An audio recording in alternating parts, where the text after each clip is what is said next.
সাহিত্য জগতের কিছু অলৌকিক এবং লোমহর্ষক গল্পের সংকলনে সাজানো আমাদের এই বিশেষ উপস্থাপনা গল্পমালা। নমস্কার বন্ধুরা, আমি রয়েছি আপনাদের সঙ্গে দেব। আর আজকের পর্বে আপনারা শুনবেন শঙ্করসন রায়ের লেখা গল্প ভূতে পাওয়া হরিণ। শুনতে থাকুন আজকের গল্প।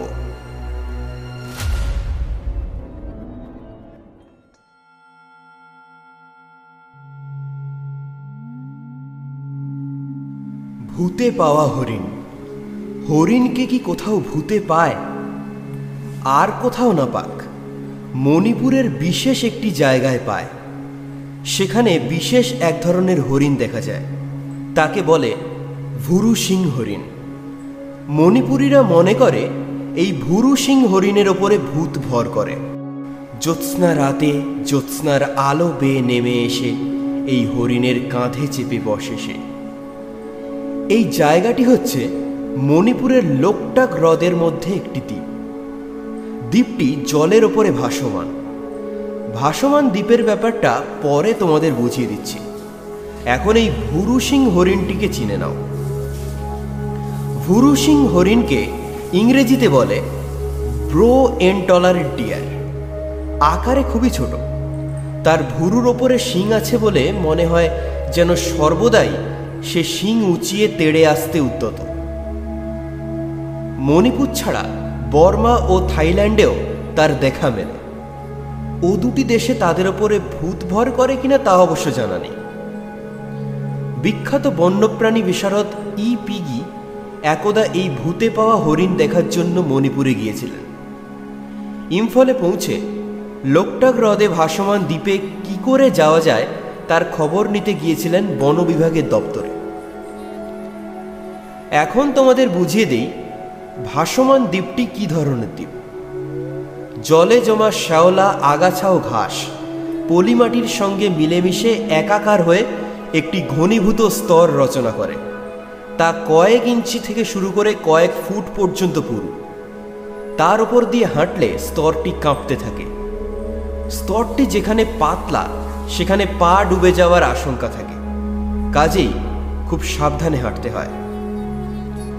স্থানীয় মণিপুরীরা অবশ্য পারতপক্ষে এখানে পা দিতে চায় না, কারণ জলে ভাসমান এই স্তরটিকে ভৌতিক ব্যাপার বলে মনে করে তারা। ভাসমান উদ্ভিদের স্তর দিয়ে গড়া দ্বীপটিকে তারা ভৌতিক দ্বীপ নাম দিয়েছে। এই ভুতুড়ে দ্বীপে থাকে বলেই নাকি ভুরু সিং হরিণের ওপরে ভূত ভর করে। এহেন ভুতুড়ে দ্বীপে স্থানীয় মণিপুরীদের নিয়ে যাওয়া অসম্ভব ব্যাপার। কাজেই বন বিভাগের অধিকর্তা একজন ফরেস্ট রেঞ্জারকে নির্দেশ দিলেন গি সাহেবকে ওই ভাসমান দ্বীপে নিয়ে যেতে। বন বিভাগের একটি নৌকোতে করে ফরেস্ট রেঞ্জার ও গি সাহেব ওই দ্বীপে গিয়ে পৌঁছলেন। বন বিভাগ একটি খাল কেটে দ্বীপটিকে দুভাগে ভাগ করেছে। এই খাল দিয়ে কিছুটা এগিয়ে গিয়ে গি সাহেব ও ফরেস্ট রেঞ্জার একটি ছোট পাহাড়ের নিচে গিয়ে নৌকা বাঁধলেন।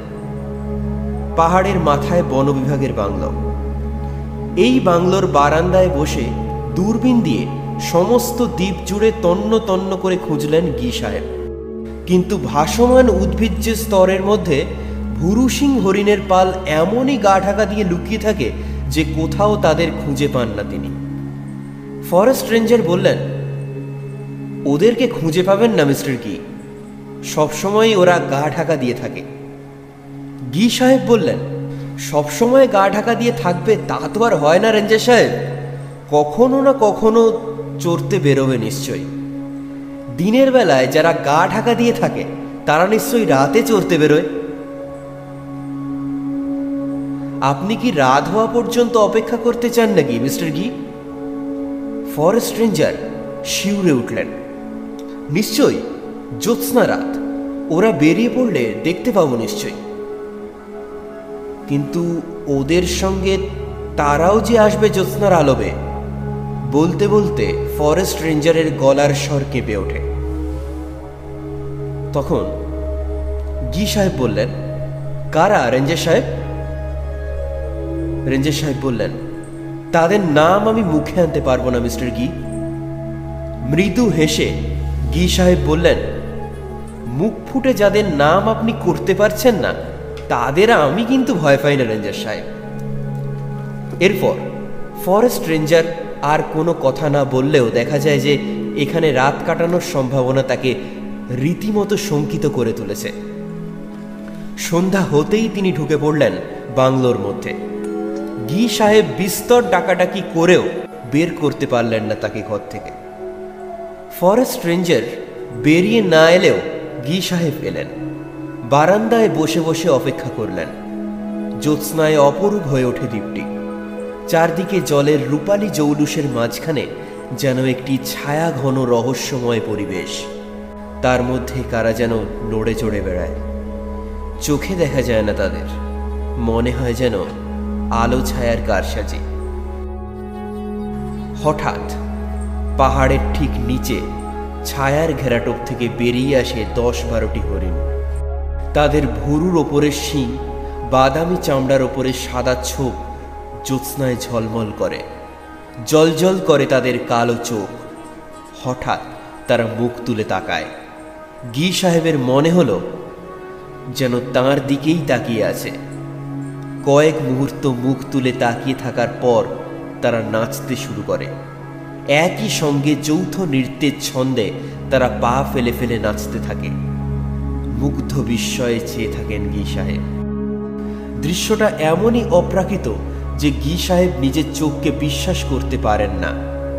হরিণরা চলে গেলে পর ফরেস্ট রেঞ্জার গি সাহেবকে বললেন, ওই হরিণগুলোর ওপরে ভূতেরা ভর করে বলেই ওরা নাচে। এ কথা আপনি বিশ্বাস করুন বা না করুন, মণিপুরের প্রায় সকলেই বিশ্বাস করে, এমনকি জানোয়াররাও। বনের জানোয়াররাও বিশ্বাস করে? গি সাহেব অবাক হয়ে বললেন। ফরেস্ট রেঞ্জার বললেন, হ্যাঁ মিস্টার গি, বিশ্বাস যে করে তার প্রমাণ হচ্ছে এই যে ওদের নাচতে দেখলেই তারা ভয় পালায়।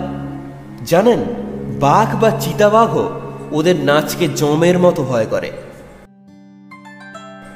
গি সাহেব বুঝতে পারেন এই ভুরু সিং হরিণগুলো খুবই চতুর। তাদের নাচতে দেখলে বন্য জন্তু, জানোয়ার, মানুষ নির্বিশেষে সকলেই ভয় পায় বলে তারা নেচেই যায়। নাচই তাদের কাছে আত্মরক্ষার অস্ত্র।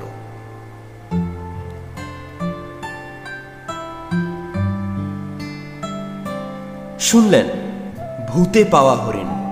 আজকের গল্পটি আপনাদের কেমন লাগলো কমেন্ট সেকশনে আপনার মতামত লিখে জানান। পরবর্তীতে কেমন ধরনের গল্প আপনারা শুনতে চান সেটাও আমাদেরকে লিখে জানাতে পারেন। সকলে ভালো থাকবেন। দেখা হবে আগামী পর্বে আরও একটি নতুন কোনো গল্প নিয়ে।